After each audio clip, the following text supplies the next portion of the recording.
বিহারের ভোটার তালিকায় কুকুরের নাম, ভোটারদের নাম বাদ দিয়ে তালিকায় কুকুরের নাম, সেই তালিকা আপনাদের সামনে রাখছি। ডগ বাবু কুকুরের নাম বিহারের ভোটার তালিকায়। নির্বাচন কমিশনকে নিশানা অভিষেক বন্দ্যোপাধ্যায়ের। স্পেশাল ইন্টেন্সিভ ডিভিশনের নাম করে বাঙালিদের উপর অত্যাচারের ষড়যন্ত্র।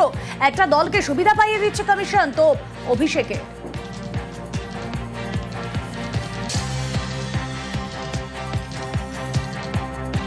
যারা এসআইআর এর নাম করে বাঙালিদের উপর অত্যাচার করছে, যেখানে সাধারণ মানুষের নাম বাদ দিয়ে কুকুরের নামে রেসিডেন্সিয়াল সার্টিফিকেট ইস্যু করে ভোটার আইডি কার্ড হচ্ছে, এবং সেই কার্ডে লেখা রয়েছে তার পিতার নাম কি, কুত্তাবাবু। এই রেসিডেন্সিয়াল সার্টিফিকেট হচ্ছে এমন একটা ডকুমেন্ট যেটা এসআইআর এর ক্ষেত্রে ইলেকশন কমিশন, নির্বাচন কমিশন গ্রহণ করছে। সাধারণ মানুষের অধিকার ছিনিয়ে নিয়ে কুকুরের নামে ফেক ভোটার আইডি কার্ড করে, যাতে নির্বাচনের সময় নির্বাচন কমিশন একটা পার্টিকে খালি সুযোগ করে দেবে বলে তাদের তল্পিবাহক হিসেবে কাজ করেছিল। এটা লজ্জা।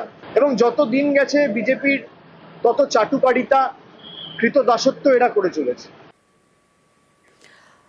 যে ভোটার তালিকা আপনারা দেখছেন, সেখানে ডগ বাবু ক্যান্ডিডেটের নাম, তার বাবার নাম কুত্তা বাবু লেখা রয়েছে, মায়ের নাম লেখা রয়েছে কুতিয়া দেবী। বিহার সরকার আপনাদেরকে হাইলাইট করে দেখাচ্ছে, গভর্নমেন্ট অফ বিহার তাদের ভোটার তালিকা, এবং তা নিয়ে প্রশ্ন তুলেছেন নির্বাচন কমিশনের দায়িত্ব নিয়েও প্রশ্ন তুলেছেন অভিষেক বন্দ্যোপাধ্যায়।